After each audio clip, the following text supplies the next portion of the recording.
Praise God. So, magandang gabi ulit mga kapatid sa bawat isa sa atin or magandang araw dyan sa mga viewers sa ibang bansa. Amen. So, episode 2 po tayo mga kapatid sa usapin na commands to believers.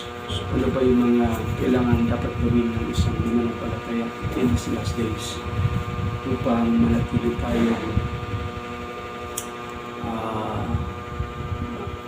maging maingat mga kapatid at magiging alert amen sa lahat ng panahon. Hallelujah, hindi tayo madaya at nagkaaway.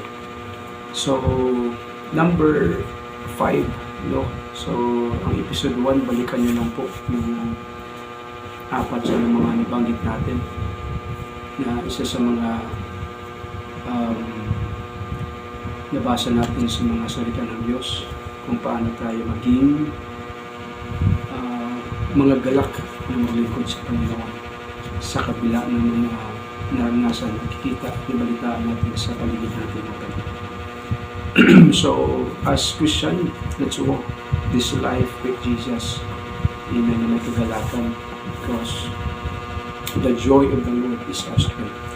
So, next po ay the same verse ating binasa kapatid last time that also 1 Timothy ay nagsulat din mga kapatid na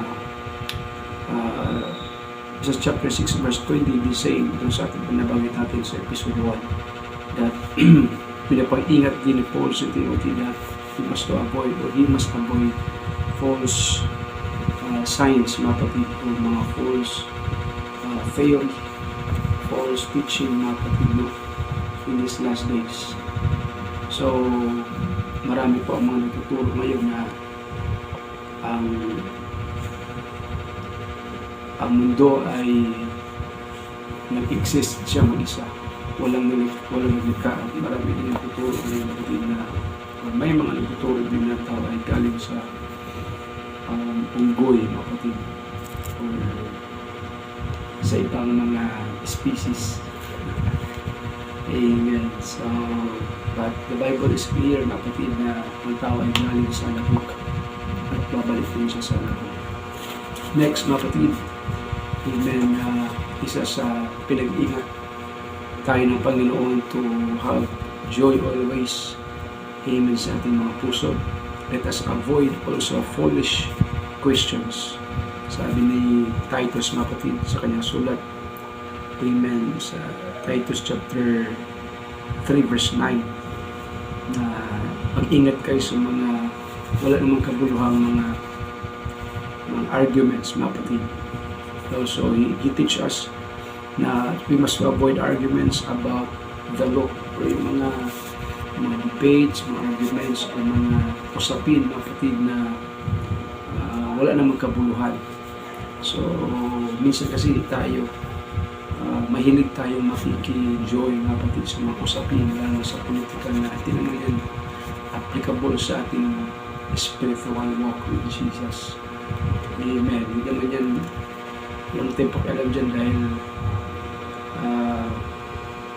hindi naman tayo mga politicians mga kapatid. Yes, we are citizens of this nation, but remember na meron din tayong pinakamalaga mga kapatid or kingdom citizen. Amen. So, doon tayo mag-focus mga kapatid. So, kaya sabi ni Titus, kung basahin nyo dyan mga kapatid, na kung hindi mahalaga o walang kabuluhan ng mga salaysay, mga usapin, umiwas ka dyan. Okay? Sabi din ako din ng Matthew chapter 5 verse 24 also Jesus commanded us or His disciples that we must also to be reconciled to our brother. Amen. So, may tayo ng sorry kahit hindi ka nagkasala o ikaw ang nagkamali mga kapatid. Hihintay na sorry kung tatanggapin niya o ayaw, pasabi ka ng sorry mga kapatid. Amen. Na bukas sa puso at as puso mga kapatid to. Amen. Yan ay to be reconciled o maging maayos, mga kapatid, ang ating pagiging brotherhood and pagiging anak ng Panginoon sa bawat isa. Amen. Also, Matthew chapter 10, nagtuturo mga kapatid that be wise, amen, as a serpent, and also be humble as a dove, or be harmless as a dove. Okay, so dalawang uri ng hayop ang binanggit dito mga kapatid. Praise the Lord, na magiging wise as a serpent, hindi ka serpent, pero ang serpent kasi wise yan mga kapatid. So kung nabanggit dito kapatid ang character, yung attitude ng serpent na pagiging wise, very siya vigilant or talagang ano bang term, ginagamit ng kanyang pag-atake, sa tamang pag-atake mga kapatid, yung tempo. So di siya bara-bara mga kapatid na pumatake. So ginamit ang serpent dito, amen, as wise. So tayo din, mga anak ng Lord, huwag tayong bara-bara mga kapatid sa pag-decide. Minsan tayo, amen, ay bara-bara tayo minsan, so good, abante tayo na hindi natin pinag-isipan na kapatid. So be harmless as a dove, or be humble as a dove. So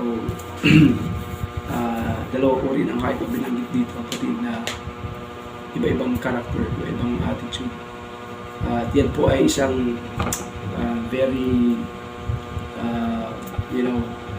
mahalaga din po mga kapatid sa buhay natin, na maging mapagkumbaba tayo kapatid as a dove.